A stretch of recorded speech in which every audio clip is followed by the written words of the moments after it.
Aujourd'hui, je voudrais vous parler de la scène primitive. C'est quelque chose que Freud a trouvé dans l'analyse de l'homo loup. Donc il en rend compte dans les 5 psychanalyses, dans l'analyse de l'homo loup. Et puis après ça, on n'en a plus beaucoup entendu parler. Ni par Freud, ni par d'autres. Si ce n'est par des gens qui ont éventuellement repris l'article de Freud, rajoutant des interprétations aux interprétations de Freud, le critiquant parfois, ou trouvant de nouvelles choses. Bon, ce qui, à mon sens, est totalement ridicule, car je m'en tiens à cette règle fondamentale de la psychanalyse, qui est que c'est au rêveur d'interpréter son rêve. Et en l'occurrence, Freud se base essentiellement sur un rêve de l'homo loup. Et pas d'autre. Et l'homo loup est mort, et Freud est mort, et donc il n'y a plus personne pour réinterpréter correctement ce rêve. Un seul rêve qui était que l'homo loup a vu des loups sur un arbre dans son rêve, il en a même fait un dessin, 5 loups pour être précis, qui regardaient fixement dans sa direction, et il en a été terrorisé.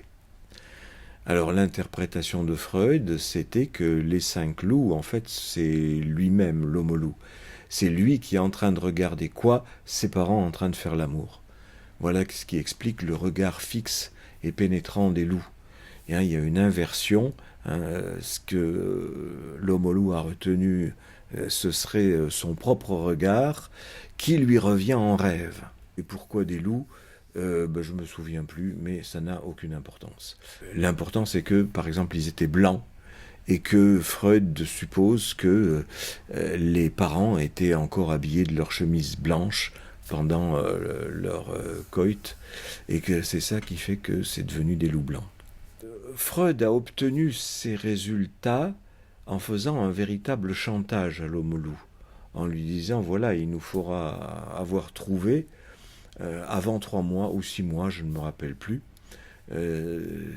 sinon, de toute façon, l'analyse sera terminée. Et ça, c'est un forçage, et ça, je ne peux pas être d'accord avec ça. On n'obtient pas quelque chose des analysants avec un chantage, avec un forçage. On se laisse guider par les associations libres. Si ça ne vient pas, ça ne vient pas. Il faut être patient. Il n'est pas question d'obtenir à tout prix du renseignement comme si on était employé de la CIA ou de la DGSE.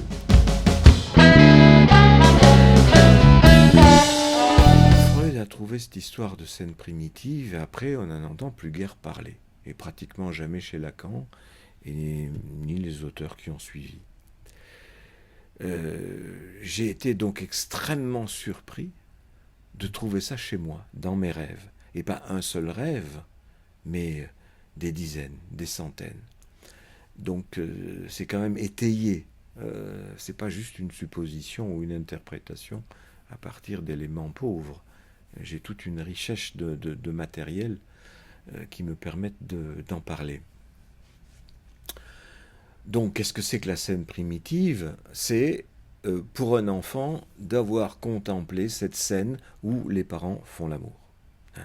Ce qui est effectivement, on peut supposer que c'est quelque chose qui arrive fréquemment, étant donné que quand les enfants sont bébés, ils sont très souvent dans un berceau dans la chambre des parents. C'est ce qui m'est arrivé, donc je peux supposer que ça a pu m'arriver. Et je vais essayer de vous montrer de quelle façon, à travers mes rêves, bien entendu. On verra que, à travers ces rêves, que je donne au mot scène primitive une acception beaucoup plus large. C'est-à-dire, c'est pas seulement avoir eu l'occasion de voir les parents en train de faire l'amour, mais aussi avoir eu l'impression de voir ça, mais non pas depuis l'extérieur du berceau, mais depuis l'intérieur du ventre de la mère, et aussi d'avoir pu assister à sa propre conception. On voit bien que les propositions que je viens de dire sont des propositions folles. Il y a peu de chances pour que ce soit arrivé. Et pourtant, je retrouve ça dans mes rêves. Donc, je pense qu'il s'agit avant tout d'une reconstruction imaginaire qui fait que à partir de peut-être de traces mnésiques, de traces sensorielles inscrites dans la mémoire, il y a peut-être eu une reconstitution à partir de ce que j'ai appris plus tard, étant enfant, sur la façon dont on fait les bébés, et sur la façon dont on fait l'amour, donc. Il n'empêche, ce n'est pas parce que ce sont des reconstructions imaginaires que ça n'a pas d'importance. Ça a une importance capitale. Pourquoi ? Parce que cette imaginaire conception de soi-même, ça fait partie de la conception qu'on se fait de soi-même, au deux sens du terme conception. Conception, faire l'amour, mettre la petite graine, et puis au sens avoir un concept de soi-même.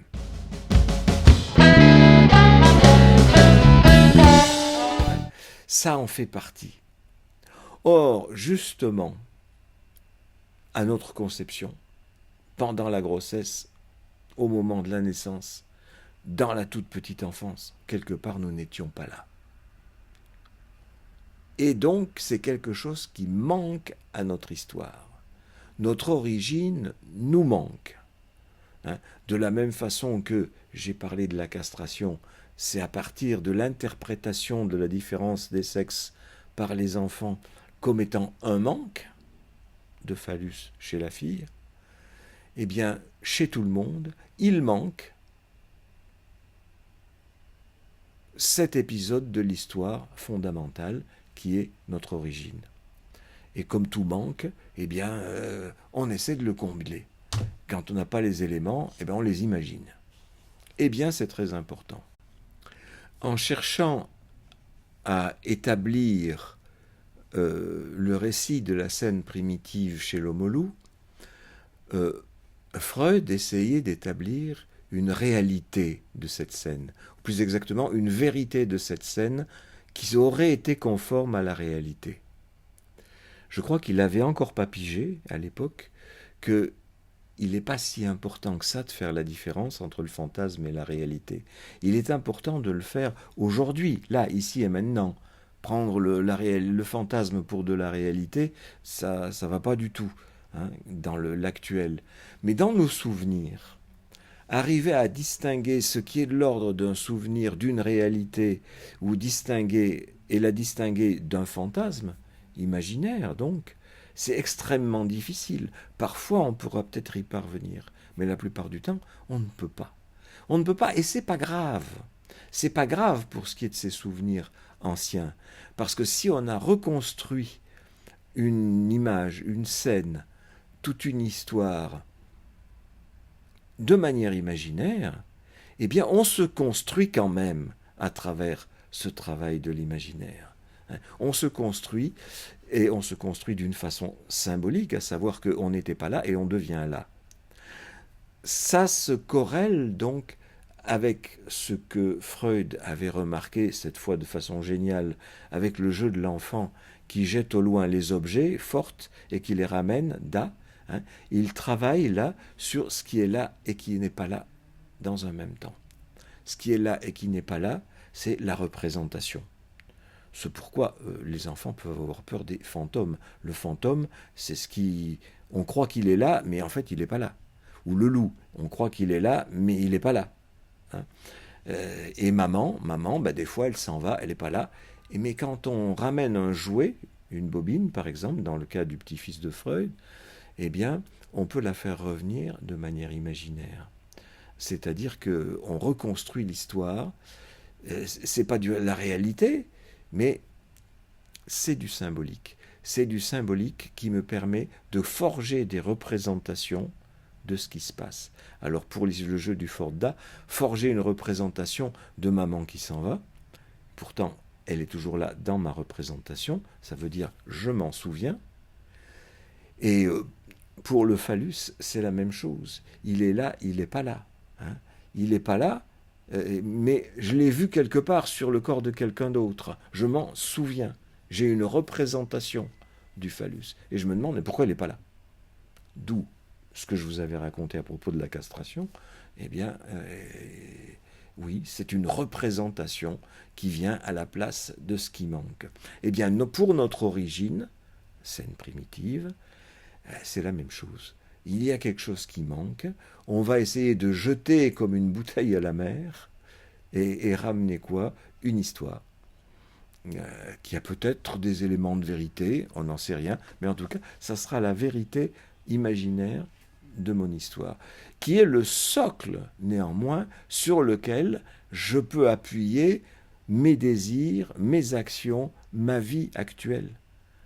Je suis obligé d'avoir une vue sur mon origine, sinon je ne sais pas où je vais. Dans le fait de jeter un objet au loin, pour l'enfant, il y a cette idée que c'est moi qui envoie balader maman. Quand elle s'absente, elle ne me demande pas mon avis, mais quand j'envoie balader un jouet qui représente maman, c'est moi qui décide qu'elle s'en va. Donc, j'y gagne pas maman, mais j'y gagne une représentation de moi-même. Ça, c'est fondamental. C'est moi qui suis acteur. Je ne subis pas mon destin, j'en décide. Même si c'est décidé de quelque chose qui ne me fait pas plaisir. Je décide que maman s'en va. Ça ne me fait pas plaisir, mais j'en récolte quand même ce plaisir subsidiaire d'exister. Donc c'est très proche de se fabriquer une représentation de la scène primitive. C'est-à-dire que j'ai pas demandé à venir au monde, disent souvent les gens. Moi je le dis aussi. Ouais, j'ai pas demandé à venir au monde. Et puis un jour, je suis là. Donc il y a quelque chose dans mon histoire que je pourrais jamais maîtriser. Il y a peut-être des choses que j'ai pas maîtrisées tout au long de mon histoire, j'ai peut-être été le jouet des événements, mais petit à petit, j'apprends, surtout grâce à la psychanalyse, j'apprends à devenir un peu plus, jamais complètement, maître de ce que je décide. Pas maître de tout, mais maître au moins de mon destin, de ce que je vais essayer de vivre. En me reconstruisant une origine, même imaginaire, je redeviens maître imaginaire de mon origine, du socle de mon existence. Je me fais exister. Je ne suis plus le jouet du destin, le jouet du désir de mes parents. Je désire me mettre au monde et donc je le fais dans l'imaginaire.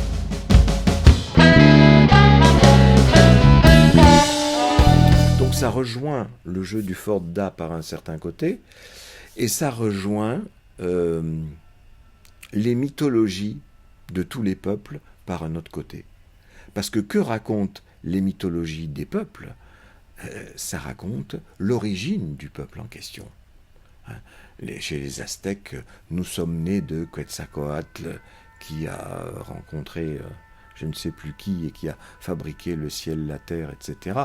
La Bible raconte ça, l'origine du monde. Les mythes grecs racontent ça, l'origine du monde.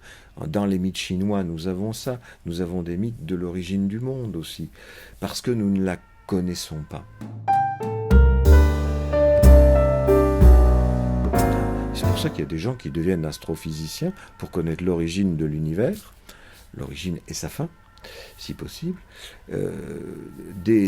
D'autres personnes qui s'intéressent à l'origine de la matière, ce sont les physiciens, ou l'origine des éléments, ce sont les chimistes. Les historiens, l'origine de notre peuple ou du peuple voisin. Chaque fois que nous manquons d'éléments sur une origine, quelle qu'elle soit, ça sollicite notre désir, notre curiosité, nous voulons combler ce manque. Et donc les mythologies des peuples correspondent à cette mythologie particulière, singulière, que chacun se forge sur sa propre origine.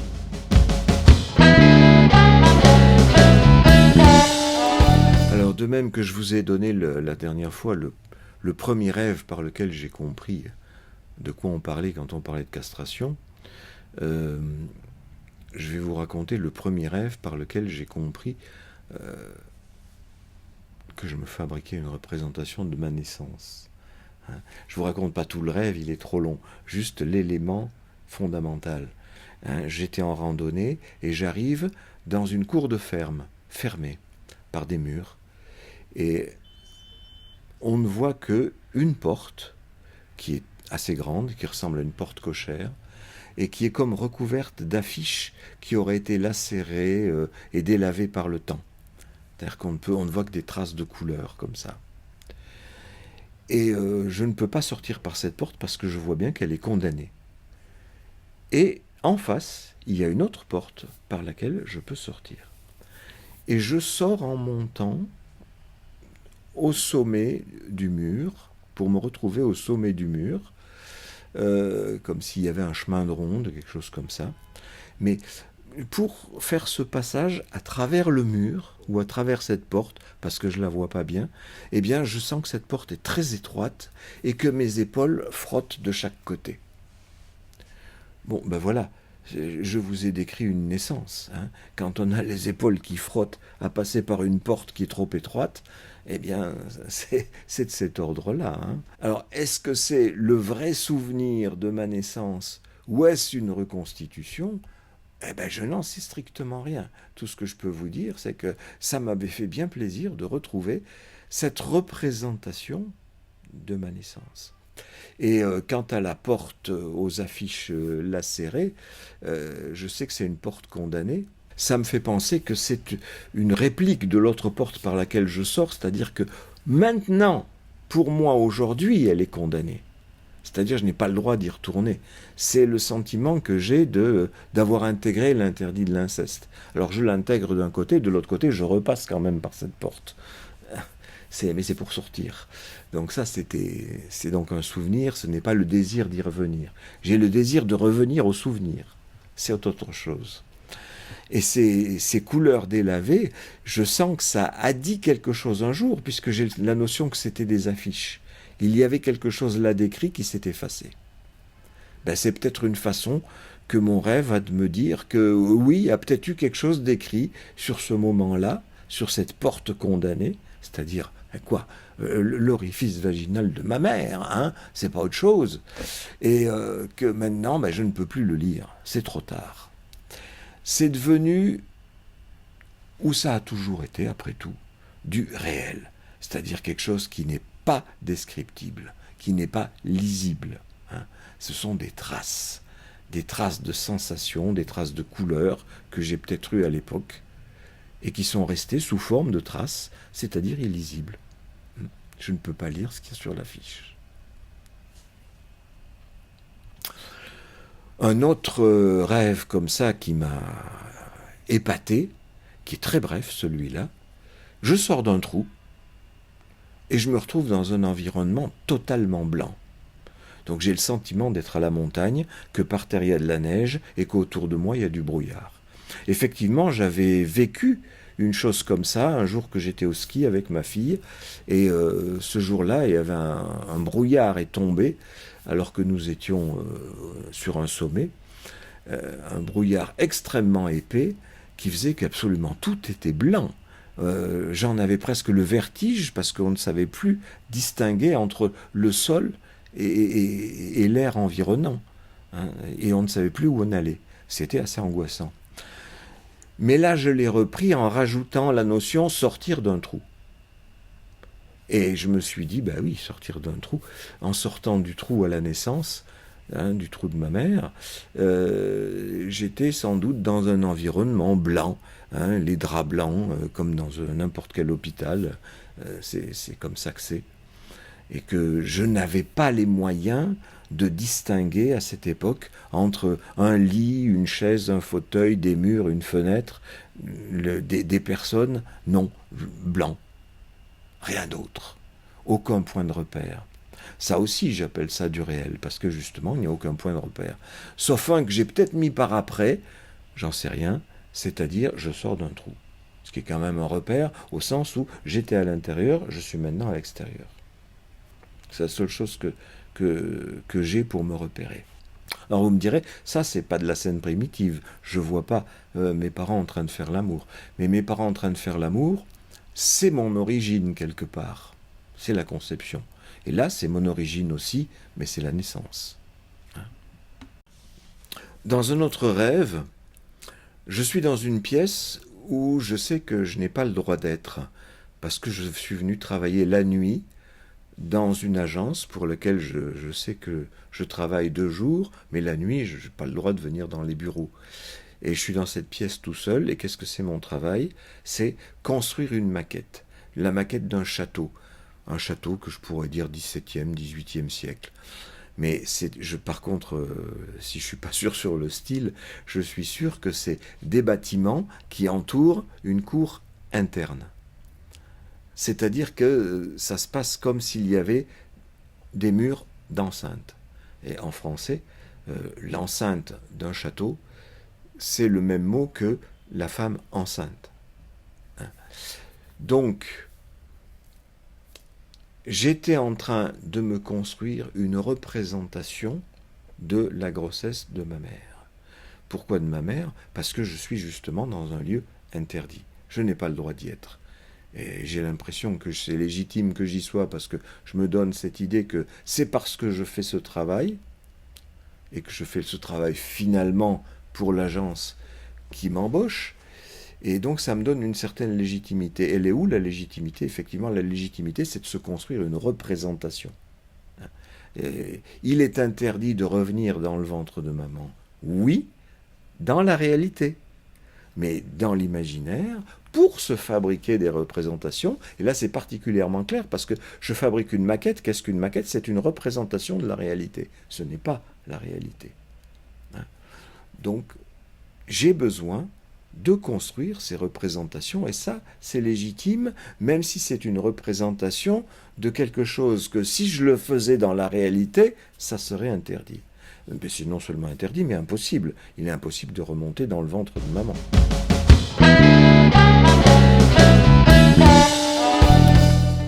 Alors, un jour, en entendant parler des NDE, vous savez, Near Death Experience, c'est-à-dire les expériences d'une mort imminente, il m'est venu de rapprocher ça de l'expérience de la naissance.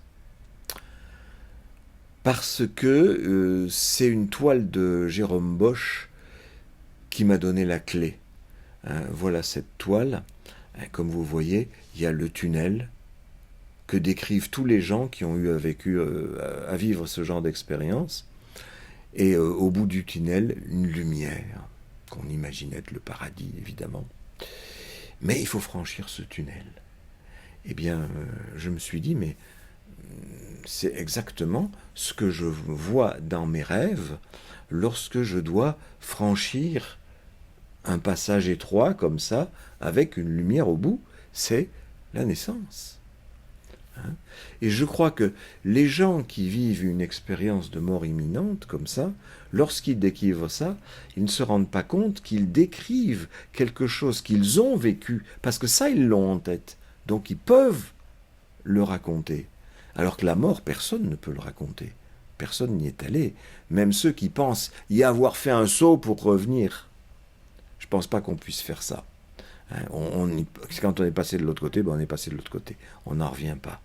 Et si on revient d'un épisode de coma ou de mort clinique qui fait que malgré tout on a été ramené à la vie par une intervention rapide d'un médecin ou d'un pompier qui a fait un massage cardiaque ou quelque chose comme ça, eh bien je pense que dans ces moments-là, la conscience a été complètement endormie. On n'a pas vécu un passage vers la mort. Moi, je ne le crois pas. Je crois justement, compte tenu de mes rêves, qu'on dit avoir vécu quelque chose dont on sait, parce qu'on nous l'a dit, qu'on a frôlé la mort, donc on réimagine quelque chose. C'est le même processus que pour l'origine. On n'en a pas la représentation, donc on s'en fabrique une représentation. Une représentation dont on dit que c'est le passage vers la mort, mais dont je dis que ce n'est pas autre chose qu'une représentation à nouveau du passage de la naissance. De la même façon que on me dit souvent, tu nous parles d'angoisse de castration, mais moi j'ai jamais éprouvé ça, c'est plutôt l'angoisse de la mort dont tu veux nous parler. Je dis non, je dis bien qu'on a l'angoisse, certains ont l'angoisse de la mort, pour moi. Mais je peux bien comprendre que certaines personnes ont cette angoisse, mais je suis persuadé, moi, que derrière l'angoisse de la mort se profile l'angoisse de castration. Sauf que il est beaucoup plus politiquement correct, beaucoup plus acceptable socialement de parler de l'angoisse de la mort. La mort, on en a des représentations, il y a des cimetières partout. Il y a des gens qui nous parlent des NDE. Il n'y a pratiquement personne qui nous parle de la castration. Il n'y a pas de lieu consacré à la castration, comme les cimetières consacrés à la mort. Il y a des religions entières qui fonctionnent sur le culte des morts, le culte des ancêtres. En fait, toutes les religions fonctionnent de ça. Mais dès qu'il s'agit de parler de sexualité, alors là, au contraire, non, il ne faut pas. Hein. Pour la plupart des religions, c'est comme ça. Et donc, c'est ce qui fait que l'angoisse de castration, qui n'a pas sa place dans les religions, qui n'a pas sa place nulle part dans la société, eh bien, va se dissimuler, va se réfugier derrière l'angoisse de la mort. Hein. Parce que Freud avait un de ses clients serbo-croates, je crois, qui lui avait raconté qu'il était impuissant et qui avait ajouté, vous savez, docteur Herr Sigmund Freud, sans ça, la vie n'a plus de raison d'être vécue. Sans ça, quoi? Le plaisir sexuel, bien sûr. Hein. C'est-à-dire, sans son zizi, un homme est perdu. Hein. Et il est quasi mort. Hein. Il en vit une angoisse fondamentale. Mais comme c'est pas possible de le parler en termes de castration, même pour le sujet lui-même, hein, eh bien, ça peut se transformer en angoisse de mort.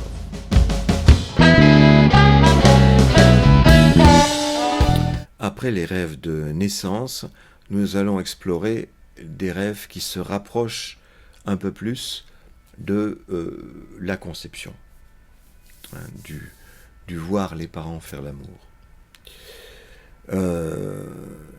Voici un rêve dans lequel je suis dans l'Himalaya avec un couple d'amis. Ce couple d'amis prépare son immigration définitive dans l'Himalaya. Mais moi, je veux rentrer. Je ne veux pas rester dans l'Himalaya avec eux.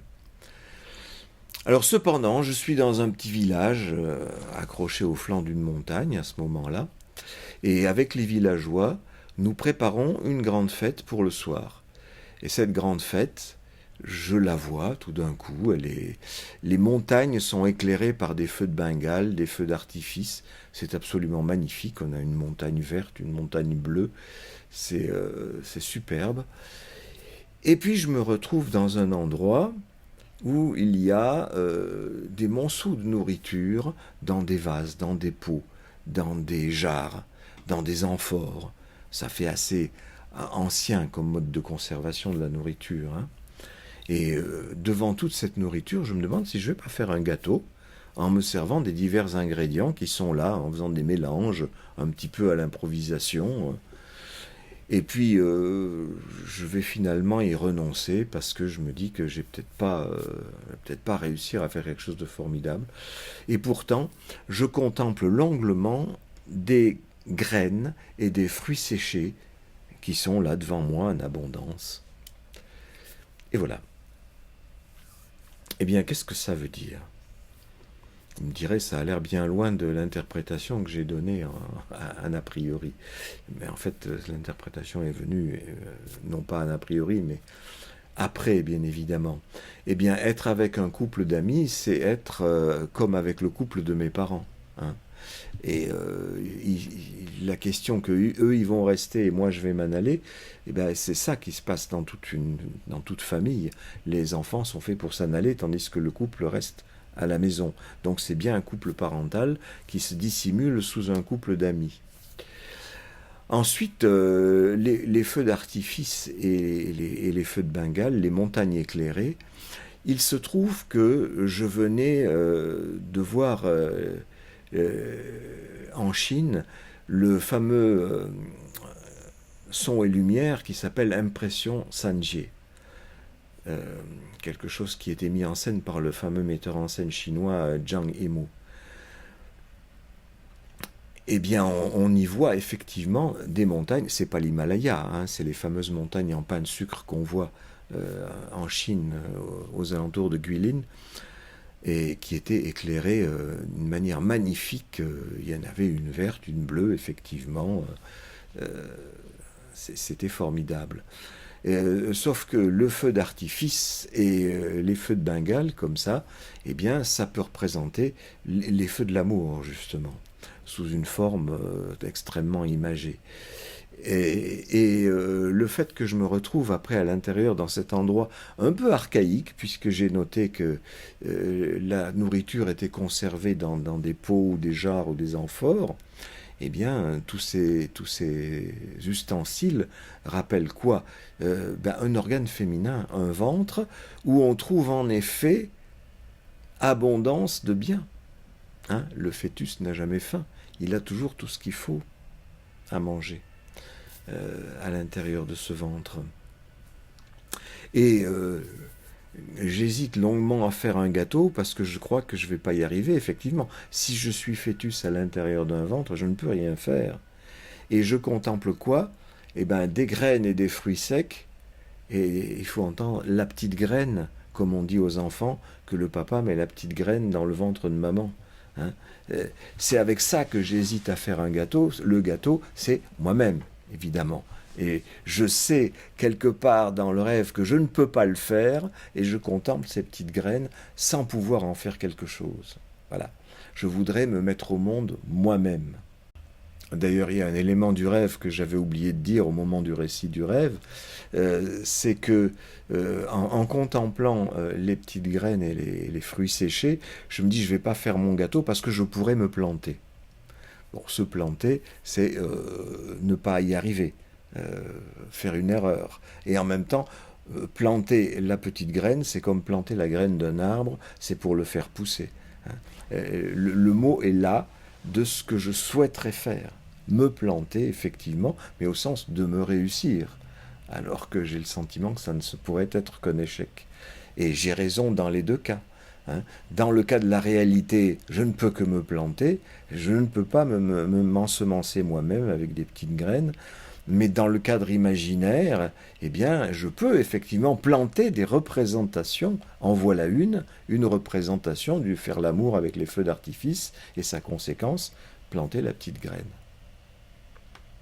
Il est vrai que la première association qui m'est venue après ce rêve, c'est l'association à un épisode d'une bande dessinée que j'aime beaucoup, qui s'appelle De Cap et de Croc, et qui est l'épisode suivant. Ça se passe au XVIIe siècle. Hein. Nos amis, c'est-à-dire un renard, un loup et un lapin, se sont fait voler une carte au trésor par des pirates. Les pirates vont appareiller, ils sont sur le quai, ils vont être laissés pour compte.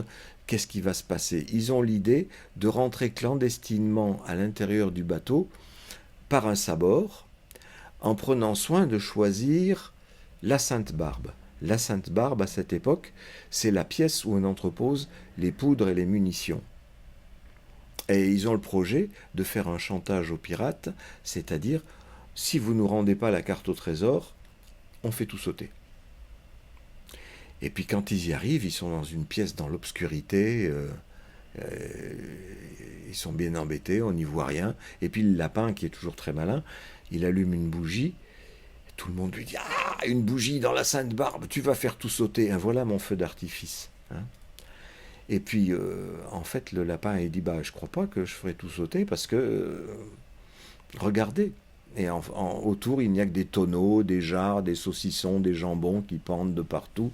Et donc, ils se sont plantés. Oui, ils se sont plantés comme moi dans mon rêve, je me plante. Sauf que ils décident tout de suite, eh bien, on va quand même faire le chantage. On va s'enfermer dans la cambuse, parce que cette pièce-là s'appelle la cambuse, et on va faire bombance en faisant le chantage aux pirates. Si vous ne nous rendez pas la carte au trésor, on bouffe tout. Et vous n'aurez plus rien. Donc vous voyez que ça ressemble assez à la pièce où il y a toute cette nourriture entassée, hein, que j'ai vue dans mon rêve. Et cette pièce qui remplace donc celle des feux d'artifice. Donc on se rapproche petit à petit d'une représentation de l'origine, c'est-à-dire de la conception.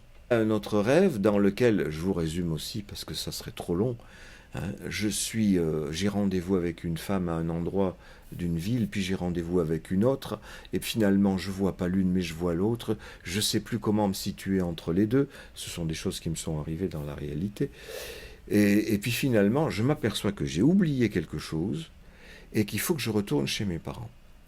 Je retourne chez mes parents, et quand j'arrive, ils sont tous les deux dans la cuisine, en train de faire la cuisine. Et c'est tout. Interprétation assez simple. Quand il est question de femme, de quoi j'ai besoin? D'un phallus. Comme d'habitude, je vais le rechercher chez mes parents. J'ai le sentiment que j'ai oublié quelque chose. Dans mon rêve, ça ne dit pas le phallus. Mais comme par hasard, comme je suis en négociation avec des femmes, c'est de ça dont j'ai besoin. Et j'ai pas le sentiment, c'est pas parce que j'en ai un dans l'anatomie que j'ai le sentiment d'en avoir un. Au contraire, je l'ai oublié chez mes parents, il faut que j'aille le chercher. Et quand j'arrive, mes parents font la cuisine. C'est-à-dire quoi? Ils sont en train de se servir justement du phallus. Faire la cuisine, c'est ça. Quelque part, c'est une métaphore de faire l'amour. Faire la cuisine, c'est pour nourrir les enfants, pour les faire exister. Mais c'est aussi faire cette besogne mystérieuse, alchimique, autour de chaudrons, un petit peu comme des magiciens. C'est un petit peu comme ça que je vois la chose dans mon rêve. Et c'est ça, faire ensemble un bébé, parce que j'ai rarement vu mes parents faire la cuisine ensemble. C'est ma mère qui faisait la cuisine, très clairement. C'est ce qui se passait autrefois dans les ménages. Ça a beaucoup changé. Bon, voici à présent un rêve qui mérite d'être raconté par le menu. Vous allez voir à quel point il est riche. Je suis en ballon. Et je suis parmi une foule de ballons qui flottent au-dessus de la ville. Mais ce sont des ballons dirigeables, bien qu'ils soient tous sphériques. Et on peut les diriger à droite, à gauche, monter, descendre. Et bien souvent, il faut contourner les immeubles parce que le ballon n'arrive pas à monter assez haut pour passer au-dessus de l'immeuble. Et c'est une manœuvre qui est parfois un peu dangereuse parce que on sait que le vent risque de plaquer le ballon contre la façade de l'immeuble. Bon, cependant, j'ai bien observé comment faisaient les autres pilotes de ballon et je me dis que moi je vais y arriver aussi. Alors il y a quand même un dispositif curieux qui est installé sous la nacelle de chaque ballon. Sous la nacelle, il y a un câble qui pend. Au bout du câble, il y a un tambour de machine à laver. Et le câble ressort du tambour de machine à laver, descend encore un peu plus bas. Et là, il y a une boule de plomb. J'ai le sentiment que ça sert à équilibrer le ballon et que ça aide à l'orienter. Et voilà tout d'un coup que tout change et que je me retrouve dans une voiture. On roule, c'est pas moi qui conduis, je suis à l'arrière. Et on roule même très vite. Et je me demande si je devrais pas dire au conducteur d'aller un peu moins vite. Et à ce moment-là, la voiture passe sur un dos d'âne, un caniveau, je sais pas quoi. Et comme la voiture allait trop vite, elle s'envole littéralement.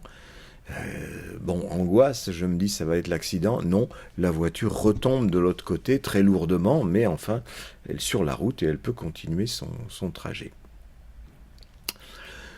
On arrive à un carrefour où le chauffeur s'arrête en disant qu'il va aller acheter des marrons. Et j'en profite pour dire à l'enfant qui était avec moi, parce qu'il y avait un enfant dans la voiture avec moi, un enfant d'une dizaine d'années, préadolescent, quelque chose comme ça. Je l'avais déjà vu dans la voiture, il était à genoux à côté de moi, c'était dans une position suppliante à mon égard. Et là, je profite que le type s'est arrêté pour aller acheter des marrons, pour lui dire, bah tiens, on va aller là où tu veux aller. Et effectivement, il voulait aller où? Dans un cinéma où il avait entendu dire qu'il y avait une promotion. On donnait des cadeaux pour la promotion de je ne sais plus quel film. Donc nous allons dans un supermarché, ou non, un centre commercial plutôt, où il y a un cinéma. Et on va dans le mur extérieur du cinéma, il y a comme un renfoncement. Hein, vous savez, tout est tendu de tissu rouge, comme souvent c'est le cas dans les halls de cinéma. Et là, il y a effectivement une hôtesse qui distribue de la nourriture dans des boîtes en plastique. Sauf que tout le monde a déjà tout pris. Il ne reste plus qu'une sorte d'un demi-crabe, voire peut-être même un quart de crabe dans une boîte en plastique transparent, et ailleurs, dans d'autres boîtes, des restes de ce qui me semble avoir été des carapaces de crevettes.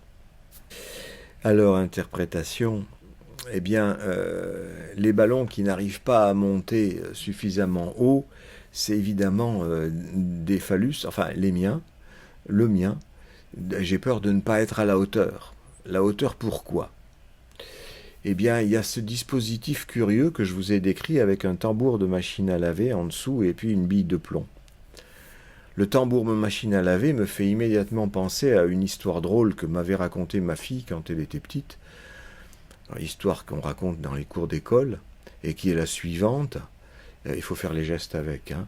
L'histoire c'est Papa, maman, arrêtez la machine à laver.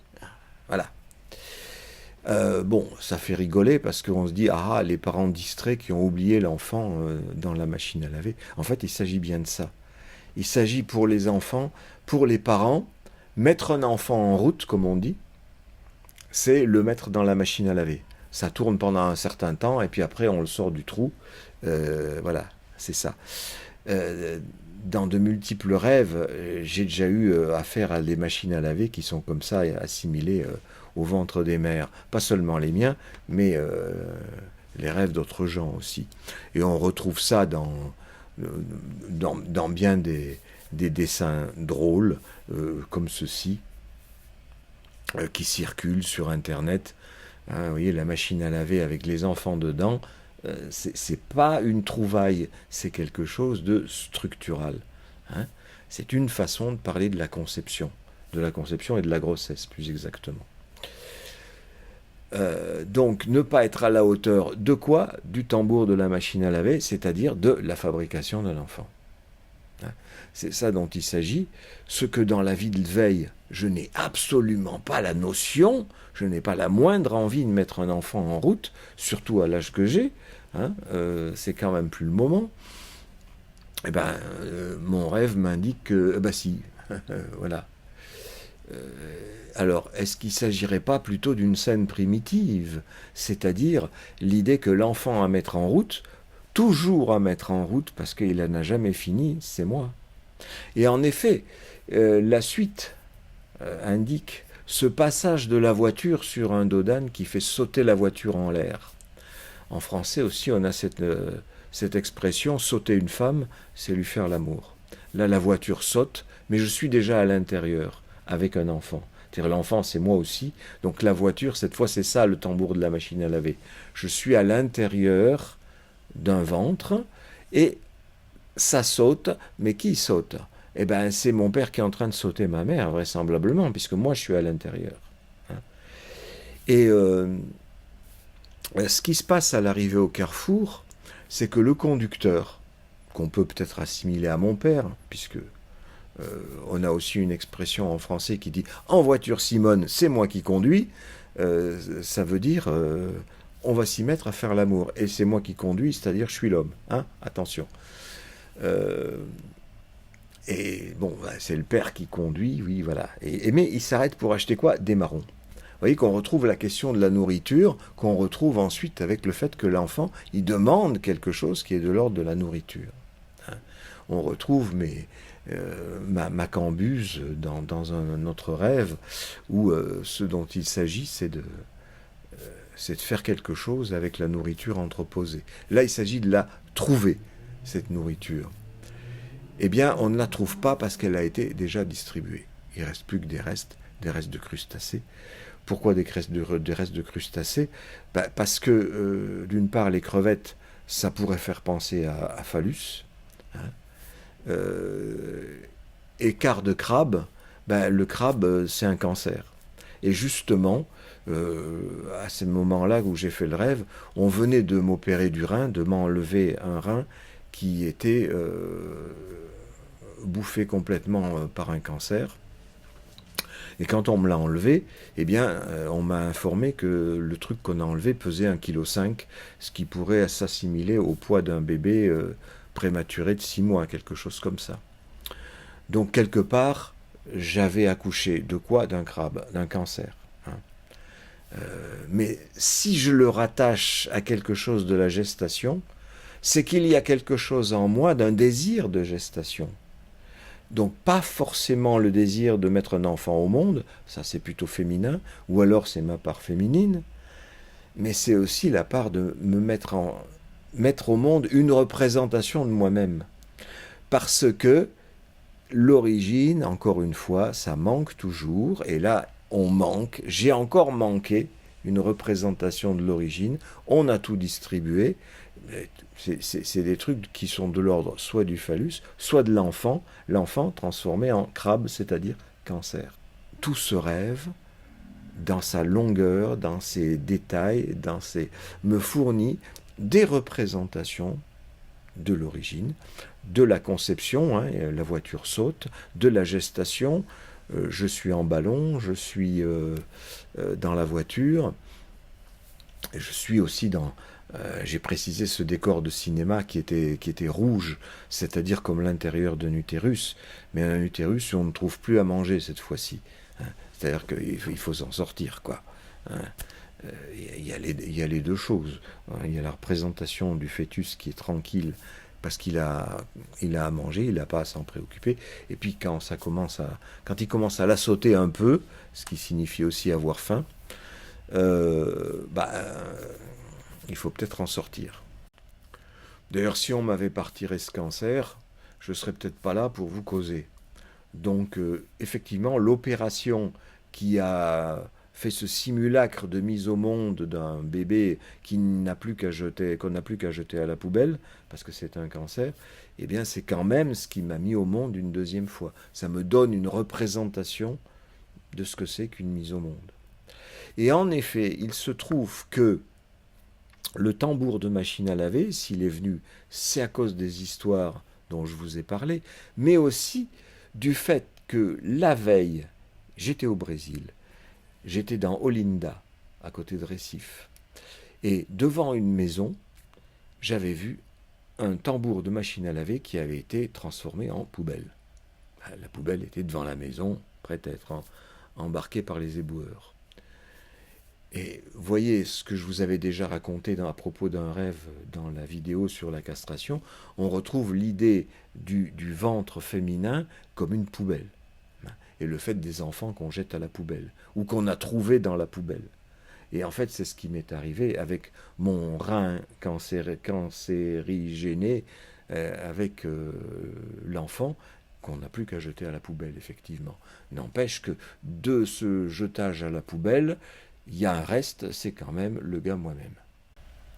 Et donc, ces tambours de machine à laver, poubelle, pendaient sous les ballons, et dans mon rêve, j'avais la notion que ça servait pour l'orientation. Et effectivement, l'orientation, c'est aussi la façon dont on oriente son désir. Désirer quelque chose, c'est être orienté vers quelque chose. Donc ce rêve m'oriente effectivement vers l'idée d'une conception. Conception d'un enfant maintenant, ça n'a plus trop lieu d'être. Conception de moi-même, à nouveau, oui, ça peut s'entendre un peu mieux. Et je vous avais dit qu'il y avait un fil, le fil se poursuivait et qu'en dessous il y avait une bille de plomb que ne peut entendre que comme une couille. Hein. C'est toujours la chose dont on a besoin pour une conception. Et dans la suite du rêve, le gars qui s'arrête, le conducteur, mon père, pour acheter des marrons, les marrons, c'est du même ordre. Hein. C'est de la taille d'une couille. Et il est comme moi, le gars, mon père. C'est-à-dire qu'il lui en manque, il faut aller en acheter. De la même façon que moi, je vais faire quelque chose pour cet enfant, on va acheter quoi non, ça serait de la nourriture qu'on nous donne en cadeau. Mais effectivement, il y avait une hôtesse qui était là, sans doute une image de ma mère, qui nourrit, effectivement, sauf qu'il est là, elle n'a plus rien à me donner, si ce n'est un cancer qu'on a jeté à la poubelle.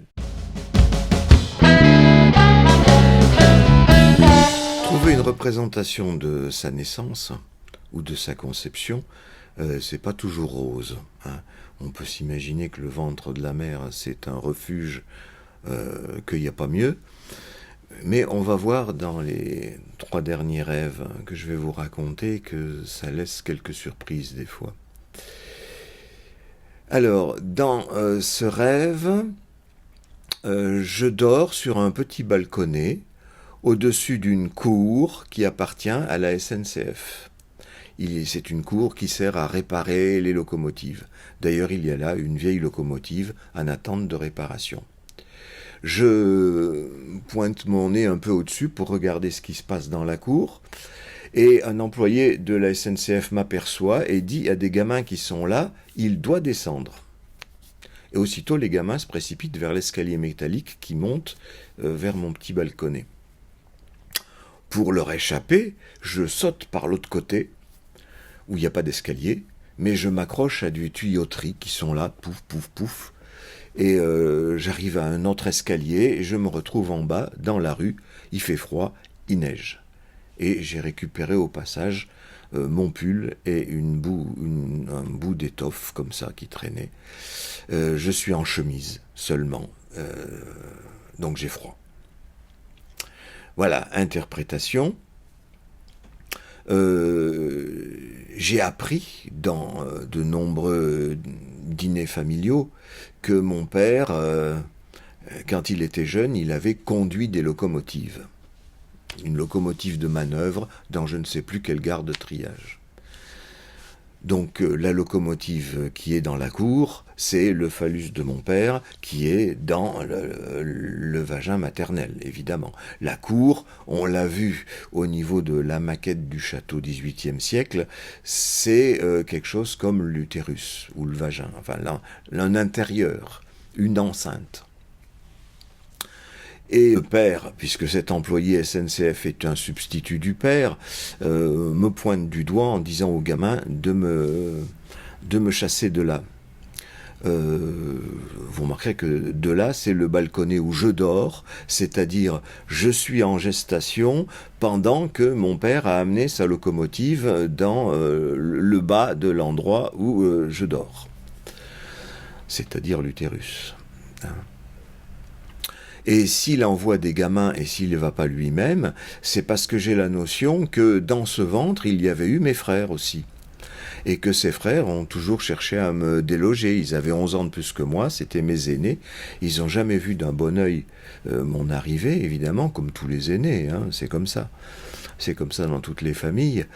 Ça, c'est une rétroprojection de ce que j'ai vécu dans l'enfance. Bien évidemment, nous n'étions pas ensemble dans l'utérus maternel, mais j'ai fait des foules d'autres rêves où il était clair qu'on se bagarrait à l'intérieur de cet utérus. Intérieur qui est ensuite projeté sur la maison, d'une manière plus vaste, qui a remplacé le ventre maternel.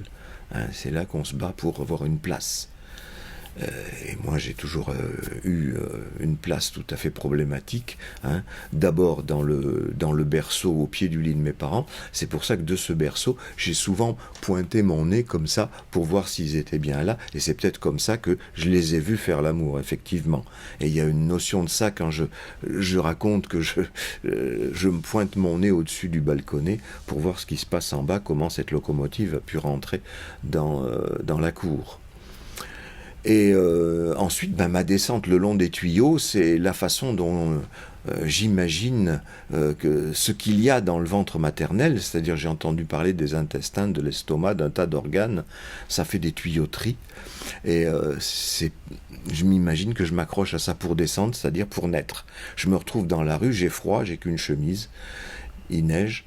Effectivement, on peut s'imaginer que c'est ce qu'a pu ressentir un bébé au sortir du chaud du ventre maternel se retrouvait dans le froid de l'extérieur, dans la rue. Et si je ramasse mon pull au passage, c'est pour me protéger contre le froid, mais ce qui peut me protéger contre les aléas de la vie, c'est aussi le phallus que j'aurais pu oublier, mais que là je récupère, qui renvoie à tous mes rêves où je vais chercher le phallus oublié dans le ventre de maman. Autre rêve qui va dans le même sens, je suis sur une voie ferrée, debout, et je vois arriver un train vers moi. Mais il arrive très très lentement, il roule presque au pas. Donc je pourrais avoir le temps de me tirer, mais non, je reste là. Et je me dis, le conducteur, il va bien me voir, il va faire attention, il va s'arrêter. Bah non, le train continue à avancer, et moi je bouge toujours pas. Mais au dernier moment, il y a un aiguillage qui envoie le train sur une voie à côté. Bon, simple. Je ne bouge pas. Pourquoi ? Parce que je ne peux pas bouger. Je suis fœtus dans la voie, ce qu'on appelle les voies basses, par lesquelles les enfants naissent. Et j'attends tranquillement que le père ait fini sa petite affaire en rentrant sa locomotive dans le ventre de la mère, où il risque de m'écraser. C'est ça une rétroprojection là aussi de ce que je vis par la suite, c'est-à-dire le complexe d'Oedipe. Mais ici, il est vécu de l'intérieur par rétroprojection. Même à l'intérieur du ventre de la mère, mon père est un rival. Donc il risque de m'écraser. Enfin, un dernier rêve, qui est un petit peu plus complexe, et qui nous donne quelques éléments de réflexion supplémentaires. Je dois prendre un train dans 5 minutes, donc je suis pressé, j'arrive en voiture à la gare, j'arrive en voiture sur le quai, et une femme m'attend, elle m'indique de doigt qu'elle a laissé sa malle, une grosse malle blanche à roulettes, contre un pilier du hall de la gare, un peu plus loin. Je vais moi aussi mettre ma valise contre la sienne, et puis je retourne à la voiture pour aller la garer, vite. Il faut faire une manœuvre, et en faisant ma manœuvre, j'ai la vision du pneu avant de ma voiture qui frôle le bord du quai. Donc j'imagine à l'intérieur du rêve que si j'avais loupé mon virage, je serais tombé sur les voies, il aurait fallu vite vérifier qu'un train n'arrive pas, et puis rouler sur les voies pour aller de l'autre côté, où il n'y a pas de quai, parce qu'il est impossible de remonter de ce côté-ci. Et puis vite faire le tour de la ville, faire le tour pour revenir à la gare, pour se garer et prendre le train. Donc c'est ce qui se passe. En fait, je vais me garer, et c'est un lieu qui est hors la ville, hors la gare. C'est une espèce de terrain vague, où c'est plus ou moins sablonneux, boueux, herbeux, il n'y a pas d'autres voitures. Je me gare, et quelqu'un me fait remarquer que cet emplacement de parking, c'est un endroit où les bus ont l'habitude de se garer, parce que c'est très grand. Et en effet, et avant d'aller prendre mon train, je vais ouvrir le coffre arrière de la voiture, à l'intérieur duquel, emballé dans tout un tas de plastique transparent, il y a une femme qui dort, là, une femme très mince, une jeune femme. Et je lui enlève son bas de pyjama en me demandant bien si c'est une bonne chose, parce que va-t-elle avoir chaud, va-t-elle avoir froid, parce qu'elle est censée rester dans le coffre pendant tout le temps de mon voyage. Voilà, et je finis par opter pour la solution de lui enlever ce bas de pyjama. Mais elle garde un slip et elle garde son haut. Donc, interprétation, fastoche, maintenant qu'on a un peu l'habitude. Rentrer dans la gare avec la voiture, c'est à nouveau une voiture phallus, et je rentre dans la gare maman, comme le petit Dick de Mélanie Klein, pour ceux qui connaissent cet exemple. Qui est donc vraisemblablement universel. Et là, j'y trouve une femme qui m'indique là où elle a posé sa malle. Si je vais poser ma malle à côté de la sienne, c'est sans doute pas un hasard. C'est que dans la malle, on transporte plein de choses, et vraisemblablement les bébés, puisque effectivement, le coffre arrière, c'est aussi une malle, on dit ça comme ça. Et il y a effectivement une femme qui dort dedans, dans ces enveloppes de plastique qui peuvent représenter les enveloppes du bébé, du fœtus, c'est-à-dire placenta, utérus et liquide amniotique. Et pourquoi c'est une femme quasi adulte ? Parce que ça pourrait être ma fille, tout simplement, qui actuellement est adulte, et qui cela pourrait représenter mon désir d'avoir un enfant, de l'avoir eu dans ma malle à moi, dans mon coffre à moi, c'est-à-dire dans mon ventre, mais ça pourrait être aussi moi-même. C'est-à-dire l'une interprétation n'empêche pas l'autre. Elles sont ensemble, c'est une condensation. Parce que j'ai eu la notion quand même que ma mère aurait plutôt attendu une fille, étant donné qu'elle avait perdu une petite fille en bas âge longtemps avant ma naissance, mais c'est peut-être resté un deuil inconsolable chez elle, et puis manque de peau, je suis venu garçon après 2 autres garçons. Ça faisait peut-être un peu trop. Et donc c'est peut-être remplir le désir de ma mère qui me fait remplir le coffre d'une femme. Elle doit dormir tout le temps du voyage, ça veut dire elle doit dormir tout le temps de la grossesse, ce que fait un fœtus normalement, effectivement. Et c'est pourquoi je vais mettre ma valise près de la malle blanche, comme un ventre, de la femme, qu'on peut entendre comme ma mère, effectivement, où je voudrais que ma valise imite la sienne, en quelque sorte. Moi, c'est une plus petite valise, malheureusement, je n'ai pas les mêmes capacités.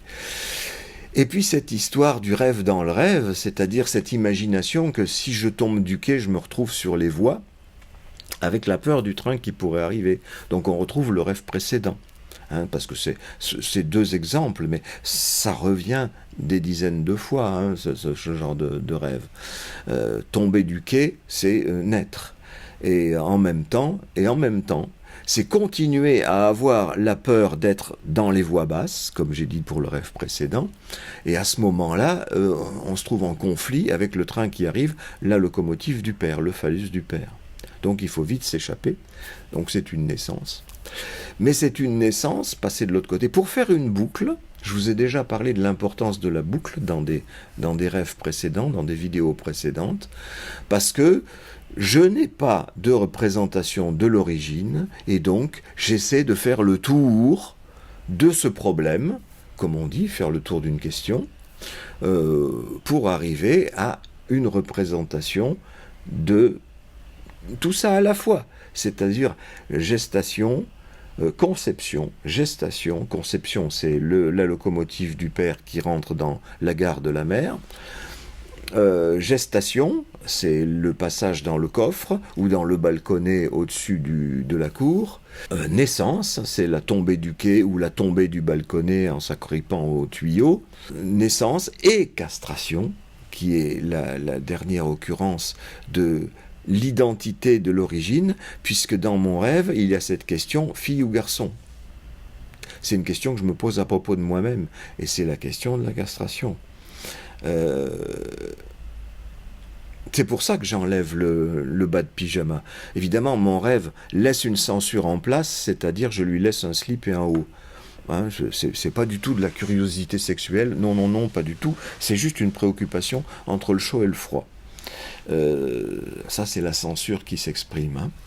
Mais en fait, c'est bien ma curiosité sexuelle qui est en jeu, où j'essaie de comprendre qu'est-ce que c'est que cette histoire du sexe féminin que j'ai essayé de comprendre toute mon enfance, et je pourrais dire toute ma vie, parce que ce rêve, je l'ai fait il y a quelques jours seulement, et on voit que cette curiosité n'est toujours pas satisfaite. J'ai beau avoir toutes les expériences et toutes les informations nécessaires, ça ne suffit jamais. Comme je l'avais exprimé dans une vidéo précédente, même dans une représentation du phallus ou dans une représentation de l'origine, il manque toujours quelque chose. Je sais quelque part que ce sont toujours des représentations imaginaires. La représentation de l'origine, je n'y étais pas, je ne peux pas en avoir une, donc je l'imagine, mais comme je l'imagine et que je sais que c'est de l'imaginaire, ça ne suffit jamais. Et la représentation du sexe féminin, j'ai beau mettre un phallus à la place et m'imaginer que c'est comme moi que ça marche, eh bien, je sais bien que ça ne marche pas. Et qu'il y a toujours un trou dans la représentation, ça ne suffit jamais. Et c'est pour ça que je fais une boucle pour faire un trou et pour tenter d'avoir une représentation du trou. Le trou de l'origine ou le trou de la castration.